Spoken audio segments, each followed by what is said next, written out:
This week, we talk about the Stadia controller, an upcoming Xbox event, the state of physical games, and more. So let's just go ahead, together, as a people, and check it out!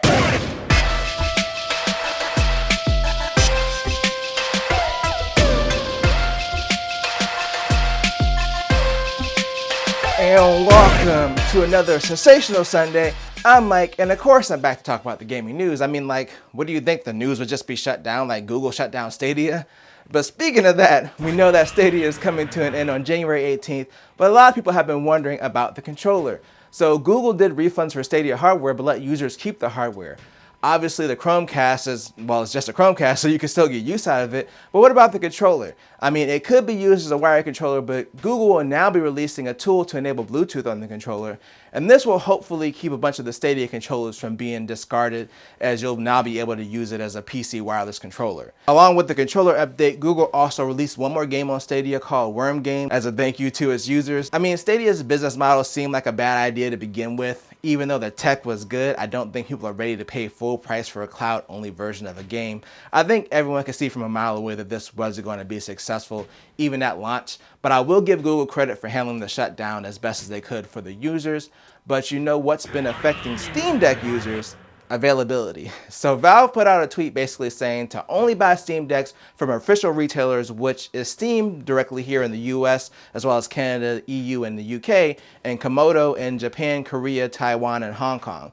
When I started reading the story, I was thinking that maybe people were getting scammed and that's why Valve tweeted this. And I'm sure that's probably the reason they did, but gamers from other countries outside of the official distribution areas quickly chimed in and basically said, hey, this is the only way I have to get a Steam Deck right now. So I get what Valve is saying, but it does look bad when you have people outside of the official distribution areas that really can't get the product any other way. I'm sure it'll get sorted out eventually, and hopefully everyone can get their hands on the Steam Deck. Just like it'll be all hands on deck for Bethesda on January 25th, as we have an Xbox and Bethesda showcase coming that day.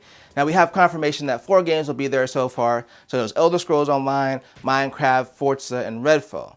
Obviously, with ESO and Minecraft being existing franchises, there'll probably just be new features. Forza could be the same thing, or they could be showcasing the next Forza game. And of course, Redfall is a new IP from Bethesda. So hopefully we can see more of that, especially because it's rumored by a user, Ecstasis, I think that's how you say it, that Redfall may be releasing on May 2nd.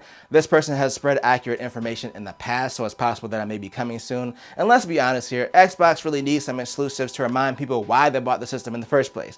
I enjoy my Game Pass subscription. I just finished High on Life yesterday, but I can't wait to see Xbox be more competitive with first-party games. Just like their main competitor, Sony, and the PS5, they have a big update that's coming down the pike. So the 7.00 update is going to bring Discord integration, and for PS5 Plus premium users, it'll bring PS5 game streaming. I've already recorded a video saying how much I think PS Plus premium is lacking when we compare it to something like Game Pass. So I think them offering PS5 game streaming will help them catch up. I think it could be helpful for trying games that you're not sure if you'll like before committing to downloading it, especially with game sizes and storage limitations right now. The Discord integration is obvious as Sony has invested in Discord. There's current integration, but not full Discord client on PlayStation. Plus, with Microsoft recently adding it on Xbox as well, this seems like it's very likely to happen. Just like the slow transition to digital games, so I did a video a while back, I'm pretty sure it's been well over a year, where I basically was talking about physical games versus digital games and how the two sides are converging. Well, BBC reported last year in the UK that only 10.5% of games sold were disc-based games. Now, this study seems to be looking at games in general because it also said that 30% of the sales are mobile games. But it seems like in the UK, people are getting way more comfortable with just buying digital games. Now, it's possible that this increased due to the pandemic with less people being able to leave the house. We don't have any reporting from console manufacturers or anything like that for the North American market. But honestly, I was surprised by this. I personally buy digital, but I know a lot of people who still buy physical games. And both Sony and Microsoft released lower priced digital only systems this generation, obviously to sway people over to digital. And even though I prefer digital games, I don't want to see physical games go away for console. So we'll have to see how the industry shifts by the end of this current generation. But I want to talk about a game that released last generation in our final story, and that's Cyberpunk 2077. To be honest, I forgot about the drama around the game because it was so long ago.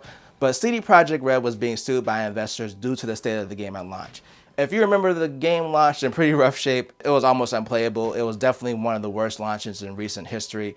I mean, it got to the point where Sony pulled it from the digital store until they fixed it.